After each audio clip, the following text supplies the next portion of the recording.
وآخر دعواهم أن الحمد لله رب العالمين۔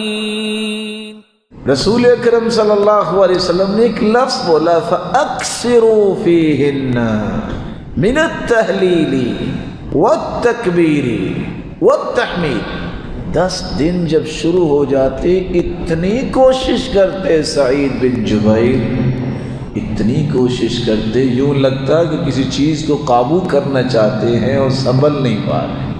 صبح و شام کثرت سے اللہ کا ذکر کریں۔ کون سے اذکار؟ ایک چھوٹا سا جملہ ہے سبحان اللہ۔ حدیث کہتی ہے کہ اگر کوئی شخص 100 مرتبہ سبحان اللہ کہہ دے، اللہ اسے 100 غلام آزاد کرنے کا اجر عطا کر دیں گے۔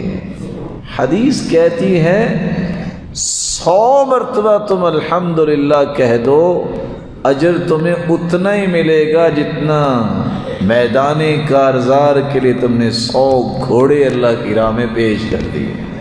حدیث کہتی ہے اللہ اکبر 100 مرتبہ پڑھ لو گے، اللہ ساز و سامان سے لدے ہوئے 100 اونٹ اللہ کی راہ میں پیش کیے جانے پر جو اجر ملتا ہے اللہ اتنا اجر عطا کر۔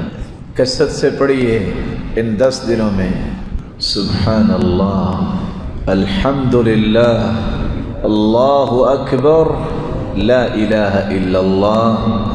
اسی حدیث کے آخر میں آتا ہے کہ لا الہ الا اللہ کثرت سے پڑھ لو۔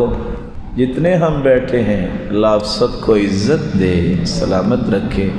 آپ ساری زندگی بھی سجدے میں پڑے رہیں تو زمین و آسمان کا خلا نیکیوں سے کیسے بھرے گا؟ 100 مرتبہ جو لا الہ الا اللہ پڑھ لیتا ہے اللہ زمین و آسمان کا خلا اس کے لیے نیکیوں سے بھر دیتے ہیں۔ ویسے آپ تھوڑا سا غور کریں، سبحان اللہ، الحمدللہ، اللہ اکبر، لا الہ الا اللہ۔ تکبیر کیا ہے؟ اللہ اکبر، اللہ اکبر، لا الہ الا اللہ، واللہ اکبر، وللہ الحمد۔ وہی 4 کلمے ہیں جن کی آج اہمیت مسلمان سمجھتا نہیں ہے۔ اتنا بڑا یہ ربانی پیکج ہے، اللہ ہم سب کے نصیب میں فرمائے عمل کرنے کے لیے۔